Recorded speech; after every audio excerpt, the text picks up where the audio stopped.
ஆரியில் எனக்கு வந்து ஜர்தோசி ஸ்டிச் தான் ரொம்ப கஷ்டம்னு நினைக்கிறவங்களுக்கு தான் இந்த வீடியோ.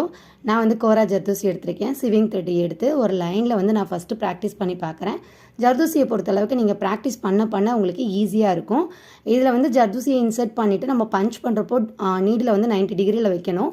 பஞ்ச் பண்ணி த்ரெட்டை எடுத்துட்டு அப்படியே வந்து நம்ம கண்டினியூ பண்ணணும். இதில் வந்து நமக்கு த்ரெட்டு வெளியில் வந்து விசிபிள் ஆகாது. அது ஒன்று தான் வந்து ட்ராபேக்கு. நீங்கள் ப்ராக்டிஸ் பண்ண ஈஸியாக வரும். இப்போ பார்த்தீங்கன்னா நீடில் தெரியுது இல்லைங்களா? அதை வந்து நீங்கள் பஞ்ச் பண்ணிவிட்டு என்ன பண்ணுங்கள், கீழே இருந்து த்ரெட்டை எடுத்துகிட்டு அப்படியே ட்விஸ்ட் பண்ணிவிட்டு நீங்கள் ஃப்ரண்ட்டில் கொண்டு வாங்க.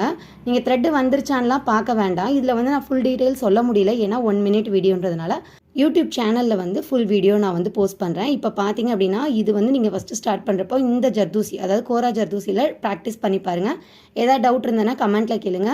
ஆன்லைன் கிளாஸில் ஜாயின் பண்ணணும்னு நினைக்கிறவங்க வாட்ஸ்அப் நம்பர் காண்டாக்ட் பண்ணுங்கள். இந்த மாதிரி நிறைய யூஸ்ஃபுல் வீடியோவுக்கு நம்ம சேனலை சப்ஸ்கிரைப் பண்ணிவிட்டு ஃபாலோ பண்ணிக்கோங்க.